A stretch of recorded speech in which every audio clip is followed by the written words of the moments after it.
Wanafunzi na watazamaji, hii ni Teza kutoka Morogoro. Upo na mimi mwalimu Neema Unuo, ninayefundisha Kiswahili kidato cha 4. Mada kuu ni uhakiki wa kazi ya fasihi andishi. Mada ndogo ni uhakiki wa ushairi, tamthilia na riwaya. Mpaka kufikia mwisho wa kipindi, mwanafunzi anapaswa aweze kuhakiki muundo, mtindo, mandhari na wahusika katika tamthilia ya Kilio Chetu. Tamthilia ya Kilio Chetu ni katika utangulizi, ni tamthilia ambayo inavunja ukimya uliotawala miongoni mwa jamii na kutatua changamoto zitokanazo na mahusiano ya kijinsia. Hali kadhalika, vijana wanalaumu wazazi, walezi pamoja na viongozi ambao walifumbia macho swala hili la utoaji wa elimu ya jinsia. Hali kadhalika, tamthilia hii inasisitiza sana juu ya utoaji wa elimu ya mahusiano ya kijinsia kwa vijana. Tuangalie vipengele vya fani katika tamthilia hii ya Kilio Chetu. Kipengele ambacho tutaanza nacho ni kipengele cha muundo. Muundo ni nini? Muundo ni mpangilio wa visa na matukio katika kazi ya fasihi. Na katika tamthilia hii ya Kilio Chetu iliyoandikwa na Medical Aid Foundation, mwandishi ametumia muundo wa moja kwa moja. Muundo wa moja kwa moja ni ule muundo ambao visa na matukio vimeenda kwa kufuatana. Baada ya kisa hiki kinaendelea kisa kingine na kinaendelea kisa kingine mpaka mwisho wa tamthilia. Hivyo muundo wa moja kwa moja katika tamthilia hii ya Kilio Chetu inaanza kwa kuonyesha wazazi wakibishana juu ya utoaji wa elimu ya jinsia na mahusiano, na mwisho Joti anampa Suzi mimba na baadaye kufariki kwa virusi vya ukimwi. Kwa hiyo mwandishi ametumia muundo wa moja kwa moja katika tamthilia hii ya Kilio Chetu. Hali kadhalika, tamthilia hii imegawanyika katika sehemu. Muundo wa tamthilia hii ni ule ambao umegawanyika katika sehemu. Tamthilia hii ina sehemu 6. Katika sehemu ya kwanza inaeleza ukimwi unavyojitokeza katika jamii, hasa watoto ambao hawakupata elimu, hasa kwa watoto ambao hawakupata elimu ya jinsia. Katika sehemu ya kwanza mwandishi anaelezea jinsi dubwana lilivyoingia katika jamii yao na iliwakumba hasa vijana ambao hawakufanikiwa kupata elimu ya kijinsia. Na katika sehemu ya pili, wazazi wanabishana juu ya utoaji wa elimu ya kijinsia kwa watoto.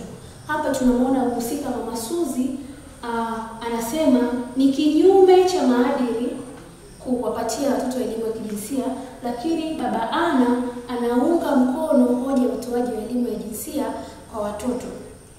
Katika sehemu ya tatu tunamwona Joti na Suzi wameshajiingiza katika ngono, na pia tunaona vijana wengine kama kina Chogo, kina Mwarami, na wao wameanza kujiingiza katika makundi ya kwenda kutazama picha za ngono.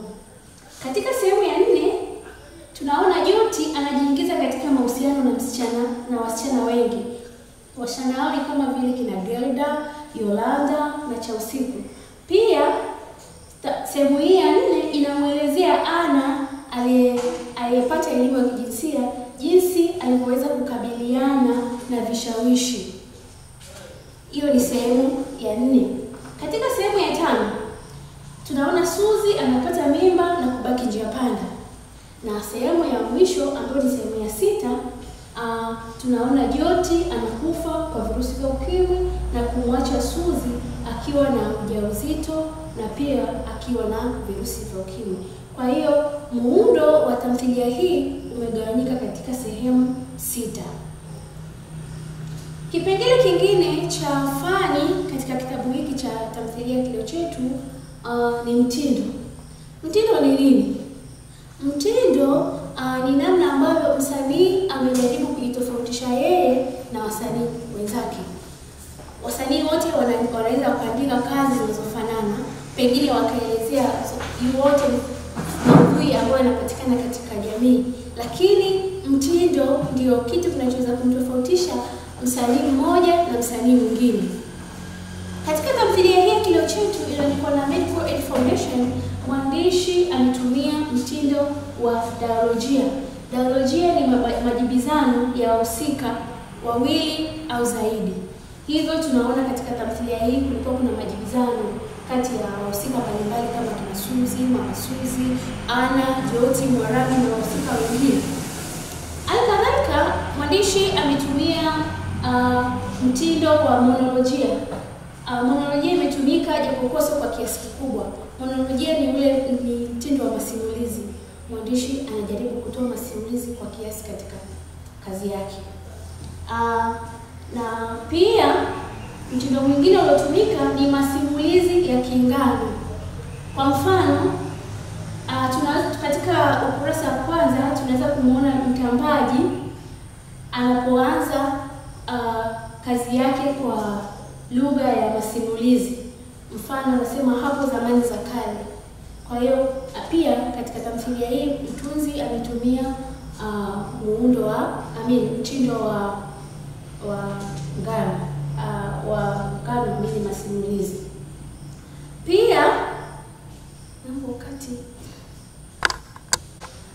Pia mwandishi au mtunzi wa kitabu hiki cha tamthilia Kileo Chetu ametumia mtindo wa masimulizi ya ngano. Masimulizi ya ngano yameonekana mwanzoni tu alipoanza kuelezea habari yake, kuelezea matukio yake.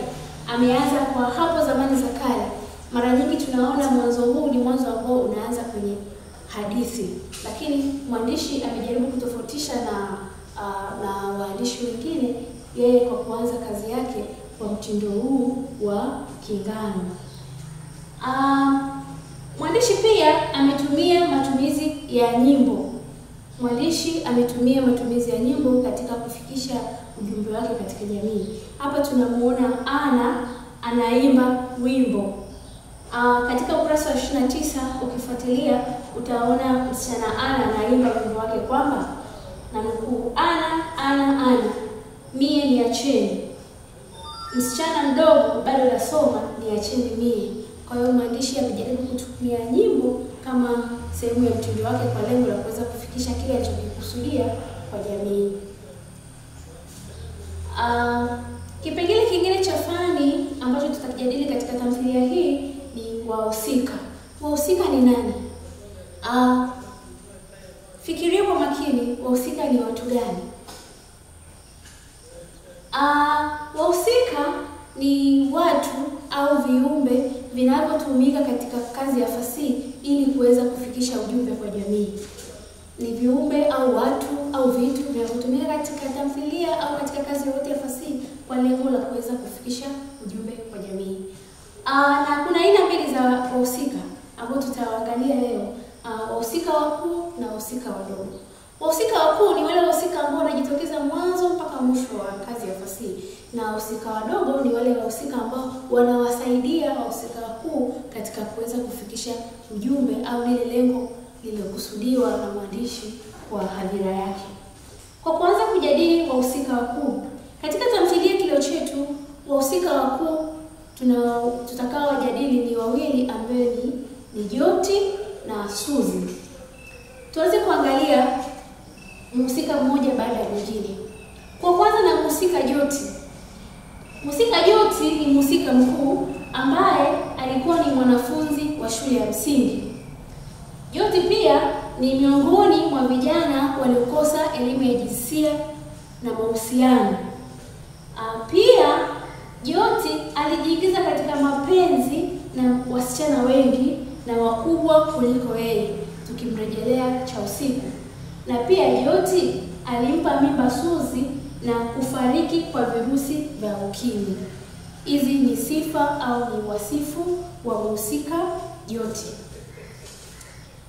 Swali: eleza wasifu wa Suzi. Chukua kalamu yako na karatasi, jaribu kueleza wasifu wa Suzi. Natumai mtakuwa umeandika wasifu kama hizi zifuatazo. Wasifu wa Suzi ni kwanza, alikuwa ni msichana mdogo wa shule ya msingi. Pili, Suzi alikuwa ni binti wa pekee wa Mama Suzi. Na pia Suzi ni miongoni mwa vijana waliokosa elimu ya mahusiano na jinsia.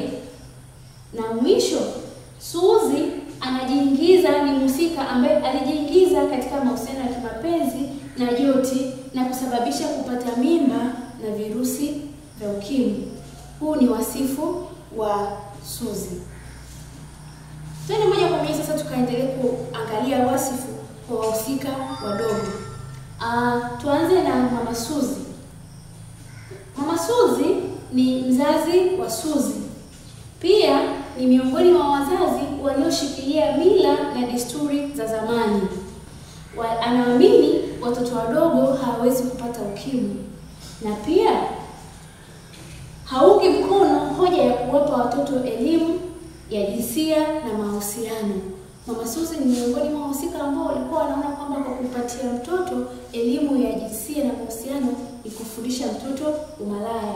Na mwisho, Mama Suzi alikuwa mjasiriamali, anaipika vitumbua ili aweze kumsomesha mwanae. Huo ni wasifu wa Mama Suzi. Mhusika mwingine ni Baba Joti. Wasifu wake ni kama ifuatavyo. Kwanza, alikuwa ni baba yake Joti. Pili, anaamini ukali na viboko vitamwepusha mtoto na tabia mbaya. Huyo alikuwa anaamini kwamba mtoto atakapokosea na kuadhibiwa kwa viboko ni namna ya kumsaidia mtoto asiwe na tabia mbaya. Na pia anakataa utolewaji wa elimu ya jinsia kwa vijana. Huyu anaungana na Mama Suzi kwamba wao walikuwa wanaona kwamba kumpatia mtoto elimu ya jinsia ni kumfundisha mtoto mambo makubwa au kumfundisha mtoto tabia mbaya. Pia mhusika huyu Baba Joti anahangaika kuokoa maisha ya mwanae kwa kutafuta tiba mbalimbali. Kama tulivyoona katika vitabu, Baba Joti ni mhusika ambaye alihangaika sana kupambana ili mwanae aweze kupata tiba, kwa sababu Joti alipata virusi vya ukimwi. Tunaona kwamba Baba Joti alimpeleka mwanae hospitalini, alienda kwa waganga, kadhalika alimpa mtoto wake mizizi mbalimbali ili kumwokoa mtoto wake na ule ugonjwa wa ukimwi. Na pia ni mhusika ambaye alimpoteza mwanae kwa kufariki kwa ugonjwa wa ukimwi. Kama tulivyosoma katika vitabu, tuliona kwamba Joti alifariki na ugonjwa wa ukimwi. Kwa hiyo huu ndio wasifu wa mhusika ambaye ni Baba Joti. Tumwangalie mhusika mwingine. Mhusika mwingine ni Mama Joti. Huyu ni mama yake na Joti, na pia ni rafiki wa Mama Suzi. Yeye na mume wake walishindwa kumpatia mwanae elimu ya jinsia. Mama Joti pamoja na mume wake ni miongoni mwa wazazi ambao walishindwa kuwapatia watoto wao elimu ya jinsia na kusababisha watoto wao kufariki kwa virusi vya ukimwi, tukimrejelea Joti. Na pia alinunua kanga za mafumbo ili kuwapasha wanaoichimba ndoa yake. Turejelee, kuna sehemu Mama Suzi, Mama Joti anaongea na Mama Suzi kwamba ataenda kununua kanga kwa lengo la kuwakomoa au kwa lengo la kuwapasha wale watu ambao wanainyemelea ndoa yake. Na alinunua kanga imeandikwa makapela kibao mume wangu wa nini. Aliona kwamba kwa kuvaa kanga zenye mafumbo ni namna mojawapo ya kuweza kuokoa ndoa yake juu ya watu mbalimbali ambao walikuwa wanataka kuingilia ndoa yake. Kuna swali hapa. Chukua kalamu yako na karatasi, jaribu kujibu swali lifuatalo. Eleza wasifu wa Ana. Eleza wasifu wa Ana. Natumai majibu utakayotoa ni miongoni mwa majibu ambayo na mimi pia nimeyafikiria. Wasifu wa Ana ni kama ifuatavyo. Kwanza, Ana alikuwa ni mtoto wa baba na mama Ana. Pia Ana alikuwa naye ni mwanafunzi wa shule ya msingi. Na kubwa zaidi, Ana ni miongoni mwa wahusika ambao wao walifanikiwa kupata elimu ya jinsia, na elimu hii ya jinsia ikamsaidia yeye kuweza kupambana na vishawishi mbalimbali. Na mwisho, Ana ni mhusika ambaye alimkataa Mwarami kuwa naye katika mahusiano ya kimapenzi. Kama ukikumbuka, Mwarami alikuwa anamfuata Ana akitaka Ana awe naye na mahusiano ya kimapenzi, lakini kwa sababu Ana alikuwa amepata elimu ya kijinsia, alimwambia Mwarami kwamba kutumia vidonge vya kuzuia mimba haviwezi tu kumfanya yeye kuwa salama, kwani zaidi ya mimba kuna virusi vya ukimwi. Kwa hiyo tukimwangalia mhusika Ana ni miongoni mwa wahusika ambao tunapaswa tujifunze kupitia wao. Ni mtoto ambaye alipata elimu ya kijinsia na kuweza kuitumia elimu ile ya kijinsia kwa lengo la kuokoa maisha yake. Mpaka kufikia hapo tumefikia mwisho wa kipindi chetu, na kipindi kijacho tutaendelea kuelezea wasifu wa wahusika wengine waliobaki na kuendelea kujadili vipengele vingine vya fani katika tamthilia yetu ya Kilio Chetu, vikiwemo mandhari na matumizi ya lugha. Asante kwa kunisikiliza. Karibu tena kipindi kijacho. Habari wanafunzi na watazamaji, hii ni Eteta kutoka Morogoro. Upo na mimi mwalimu Neema Munuo, ninayefundisha Kiswahili kidato cha 4. Mada kuu uhakiki wa kazi za fasihi andishi. Mada ndogo ni uhakiki wa ushairi, riwaya na tamthilia. Na mpaka kufikia mwisho wa kipindi, mwanafunzi anapaswa aweze kuhakiki mandhari, wahusika na matumizi ya lugha katika tamthilia ya Kilio Chetu. Kipindi kilichopita tuliangalia wasifu wa wahusika mbalimbali akiwemo Suzi, Joti, Mama Suzi, Baba Suzi na Ana. Leo tutaendelea kuangalia wahusika wengine ambaye ni mjomba. Mjomba huyu ni kaka yake Mama Suzi. Mjomba anasisitiza juu ya utoaji wa elimu ya jinsia kwa vijana ili kuwanusuru na maambukizi ya virusi vya ukimwi na mimba zisizotarajia. Pia mjomba anaamini kumpiga mtoto si ufumbuzi wa tatizo. Mtoto anapaswa kuelimishwa na sio kupigwa. Na mwisho anamshauri Baba Joti kutomaliza rasilimali zake kwa waganga, kwani ugonjwa wa ukimwi hauna dawa. Mjomba ni miongoni mwa wahusika waliojaribu kumshauri Baba Joti kwamba asiendelee kupoteza rasilimali zake kwa kwenda kwa waganga, kwa kwenda kutafuta miti shamba kwa lengo la kumtibu mtoto wake, kwani ugonjwa wa ukimwi hauna dawa.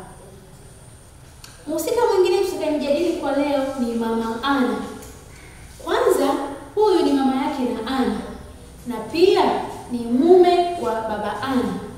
Mama Ana ni miongoni mwa wahusika waliofanikiwa kufikisha elimu ya jinsia kwa watoto wao na hivyo kuokoa watoto wao na janga zima la mimba za utotoni na maambukizi ya virusi vya ukimwi. Mhusika mwingine ni Chausiku. Chausiku ni mwanamke mtu mzima na ni jirani wa kina Suzi. Pia Chausiku ni mjasiriamali, alikuwa anauza vitumbua kwa kujipatia fedha ya kujikimu. Na pia alikuwa na mahusiano na vijana wadogo kina Joti. Tunakumbuka Chausiku alikuwa na mahusiano na Joti na alikuwa na ugomvi mkubwa na Suzi kwa sababu Joti alikuwa anatumia fedha anazokuwa na Chausiku au zawadi anazokuwa na Chausiku kumuoga Suzi. Alikadhalika Chausiku alikuwa na mahusiano na Mpemba, alikuwa na mahusiano ya kimapenzi na Mpemba ambaye alikuwa ni muuza duka. Wahusika wengine ni pamoja na Chogo, Jumbe na Mwarami. Hawa wote walikuwa ni marafiki wa Joti na pia walikuwa ni wanafunzi wa shule ya msingi. Hawa wanajiingiza katika mahusiano mapenzi katika umri mdogo.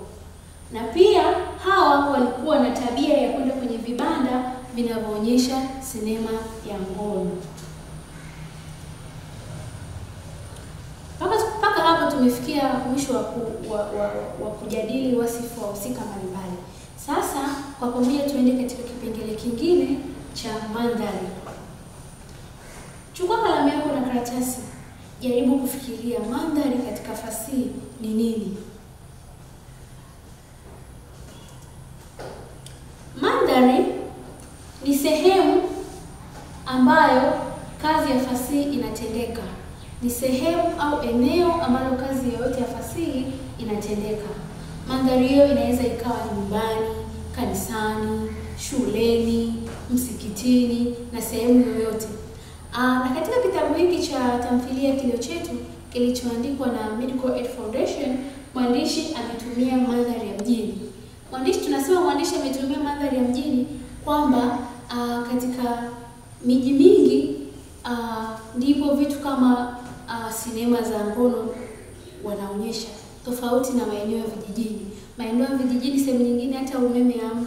Kwa hiyo tumeona tunasema kwamba mwandishi ametumia mandhari ya mjini kwa sababu visa na matukio vinaonyesha kwamba mandhari iliyotumika ni mandhari ya mjini.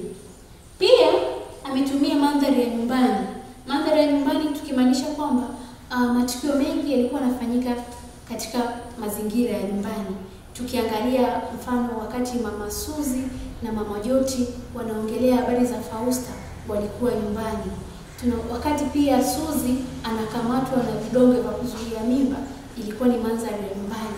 Pia wakati mjomba anaenda kumsalimia Joti pale alipokuwa anaumwa, ile ilikuwa mandhari ya nyumbani, kwa sababu Joti anasema naomba mniingize chumbani najisikia vibaya. Kwa hiyo moja kwa moja inaashiria kwamba ile ilikuwa mandhari ya nyumbani. Alikadhalika mwandishi ametumia mandhari ya kijiweni. Tukiwarejelea wahusika Chogo, Mwarabi na Jumbe, walikuwa wanakaa kijiweni na kupiga stori zao.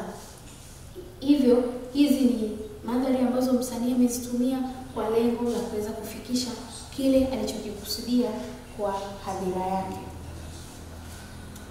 Kipengele kingine katika fani ambacho pia kimejitokeza katika tamthilia hii ya Kilio Chetu ni matumizi ya lugha. Tunapoongelea matumizi ya lugha, tunaongelea namna mwandishi au mtunzi alivyojaribu kucheza na lugha katika kufikisha ujumbe kwa hadhira. Katika mandhari ya lugha, matumizi ya lugha, tutaangalia vipengele vitatu ambavyo ni tamathali za semi, tutaangalia pia misemo, nahau na methali, na pia tutaangalia matumizi ya picha na taswira. Tukianza na tamathali za semi. Katika tamathali za semi tutaangalia vipengele vifuatavyo na ambapo pia vimejidhihirisha katika tamthilia hii. Kipengele cha kwanza katika tamathali ya semi ni tashbiha. Tashbiha ni nini? Tashbiha ni semi inayolinganisha vitu viwili au zaidi kwa kutumia viunganishi. Tamathali hii ya semi inaunganisha au inalinganisha vitu viwili au zaidi ambavyo havina hadhi sawa kwa kutumia viunganishi. Mfano wa viunganishi maneno kama vile mithili ya, sawa sawa na, kama na maneno mengine ambayo nayo ni viunganishi. Katika tamthilia yetu hii ya Kilio Chetu, tashbiha iliyojitokeza ni kama ifuatavyo. Moja, wakapukutika kama majani ya kiangazi. Wakapukutika kama majani ya kiangazi. Mwisho wa kunukuu kurasa wa kwanza. Hapa mtambaji anaeleza hali ilivyokuwa baada ya Dubwana kuingia katika jamii. Tashbiha nyingine iliyojitokeza ni mwanzo wa kunukuu, umekuwa mgumu kama mpingo. Mwisho wa kunukuu. Maneno haya yamejitokeza katika ukurasa wa 6. Anafananisha ugumu wa mtu na ugumu wa mti unaoitwa mpingo. Hapa Mama Joti alikuwa akimweleza Mama Suzi chanzo cha kifo cha Fausta kwamba ilikuwa ni ukimwi. Mama Joti alikuwa hataki kuelewa kwamba mtoto Suzi alifariki kwa ugonjwa, mtoto Fausta alifariki kwa ugonjwa wa ukimwi.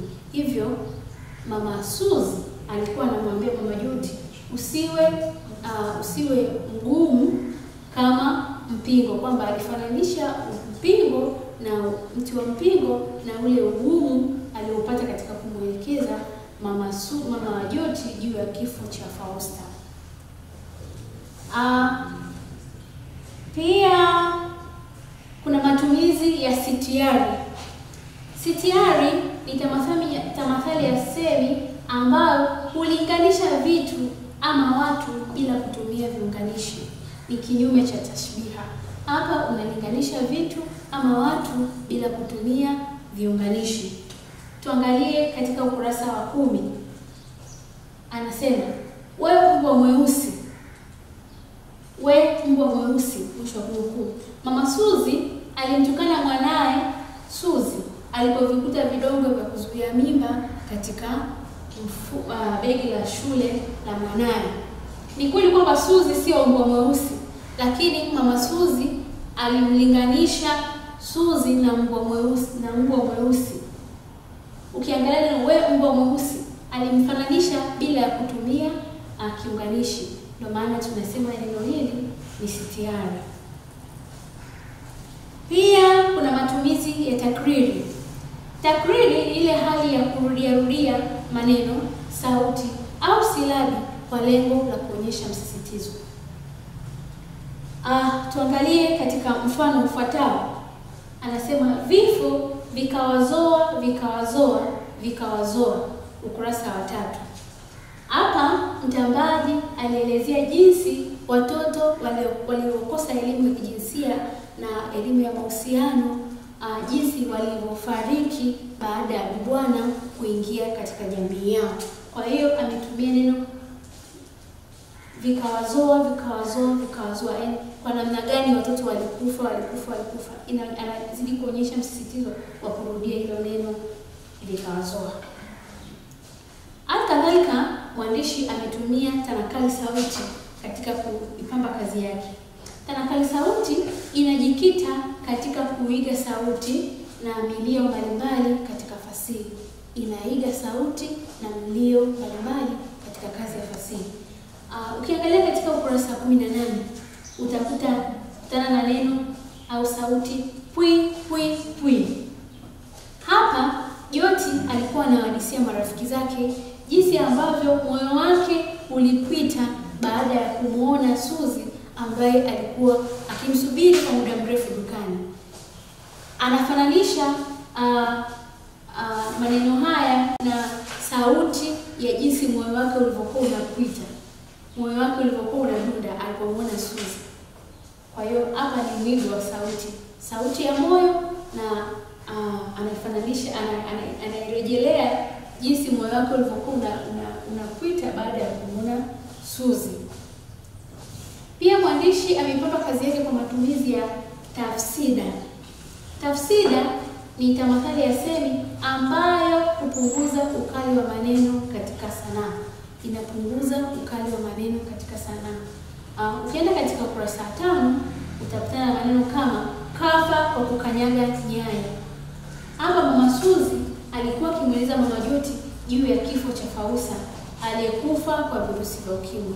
Kwa hiyo alijaribu kupunguza makali ya maneno. Badala ya kusema alifariki kwa virusi vya ukimwi, akapunguza ukali wa maneno kwa kusema kwamba amefariki kwa kukanyaga nyaya.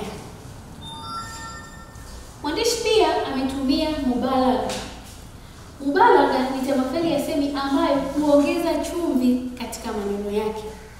Anaongeza chumvi katika maneno yake.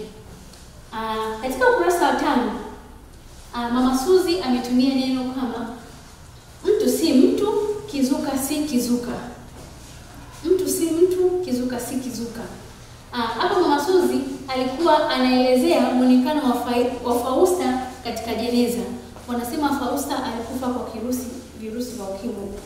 Hivyo kutokana na maradhi yake kutokana na hali ya kirusi cha ukimwi kilivyo, mpaka mtu anafariki, wengi wanakuwa amearisha muda mrefu, hivyo amekonda, hana muonekano mzuri. Hivyo mama Suzi aliongeza chumvi kwamba muonekano wa Fausta katika jeneza ulikuwa haufanani na mtu, wala haufanani na kizuka. Kwa hiyo matumizi ya mubalaga pia yametumika katika tamthilia hii kwa lengo la kupamba kazi ya fasihi na vile vile kufikisha ujumbe kwa hadhira. Katika matumizi ya lugha pia tunaona kuna misemo, nahau na methali. Misemo mbalimbali iliyotumika katika tamthilia hii ni pamoja na mwanzo wa kunukuu, wembamba wa reli treni inapita, mwisho wa kunukuu kurasa wa 7. Hapa Mama Suzi alikuwa akiongea mafumbo yanayopatikana katika kanga. Alikuwa na Mama Suzi, mhusika Mama Suzi na Mama Joti walikuwa wanaongea baadhi ya maneno mbalimbali ambayo yalikuwa yanapatikana kwa kanga ambazo wanawake siku hizi wanazivaa. Pia msemo mwingine ni kukimbilia suti na nepi hujavaa, ukurasa 28. Hapa Ana alikuwa akimkanya Mwarami asikimbilie mambo makubwa kabla ya umri wake. Ana alikuwa anaongea na mhusika Mwarami wakati Mwarami anataka kuanzisha mahusiano ya kimapenzi na Ana. Ana akamwambia, ya nini kukimbilia mambo makubwa? Unaanzaje kuvaa suti wakati nepi bado hujavaa? Kwamba kila kitu kinaenda kwa hatua. Uanze kwanza kusoma, baada ya kusoma mambo mengine ya mahusiano yatafuata baadaye. Hata kadhalika mwandishi ametumia nahau katika kufikisha ujumbe katika jamii. Nahau iliyotumika ni pamoja na umeula wa chuya, ukurasa 29. Hapa Ana alikuwa akimjibu Mwarami baada ya kumkumbusha hisani aliyomfanyia kwa kumnunulia miogo na soda, akimaanisha amepata hasara. Hapa mwandishi anamwongelea mhusika Ana na Mwarami. Mwarami alimnunulia Ana miogo pamoja na soda kwa lengo la kumfanya Ana akubali kuanzisha katika mahusiano ya kimapenzi. Hivyo Mwarami alipomkumbusha zile fadhila alizomtendea Ana, alimwambia, kama ulitegemea mimi nikulipe au mimi nijiingize kwenye mahusiano na mapenzi kwa sababu ulininunulia vitu kama hivi, umeula wachue, akimaanisha umepata hasara. Pia kuna matumizi ya picha na taswira. Picha na taswira. Katika tamthilia hii ya Kilio Chetu, mwandishi ametumia picha na taswira mbalimbali kwa lengo la kufanya watu waweze kuvutiwa na kazi yake na pia kusoma kazi yake na pia kufanya watu waweze na pia kutumia taswira hizi katika kusaidia kufikisha ujumbe kwa jamii. Mwandishi ametumia picha na taswira kama zifuatazo. Kwanza, kwa kutumia neno dubwana. Dubwana ni neno ambalo linamaanisha ugonjwa wa ukimwi. Dubwana ni neno ambalo linamaanisha ugonjwa wa ukimwi. Kwa hiyo tunaposikia dubwana ni tunapata picha ya kitu kibaya, kitu ambacho kinatisha. Kitu hiko kinatisha mithili ya ukimwi. Kwa hiyo neno hili dubwana au taswira hii ya dubwana inachukulia kitu kinachotisha kama vile ugonjwa wa ukimwi ulivyokuwa unatisha kwa kipindi hicho. Pia mwandishi ametumia taswira ya nguru. Nguru ni aina ya samaki wabaya na anamfananisha na mtu mbaya anayeichimba ndoa ya Mama Joti.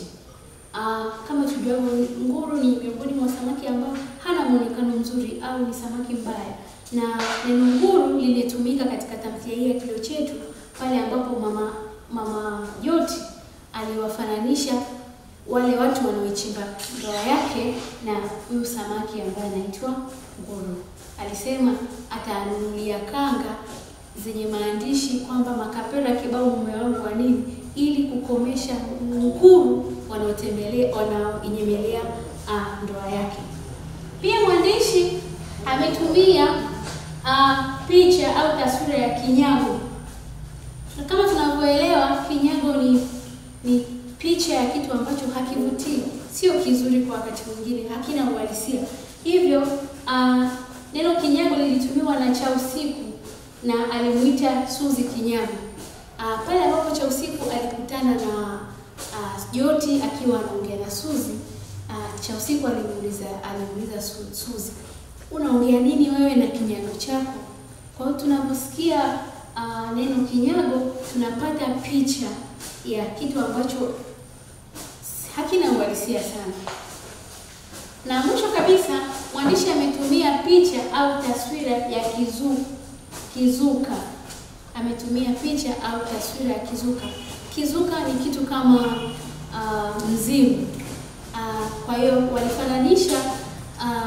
walifananisha Fausta na kizuka pale ambapo Mama Suzi, Mama Joti alimtazama Fausta katika jeneza, akamfananisha Fausta na kizuka, kitu ambacho kama mzimu, mtu aliyefariki akaibuka, yani hana picha nzuri. Kwa hiyo ni miongoni mwa taswira ambazo msanii anatumia katika kufikisha ujumbe katika jamii yake.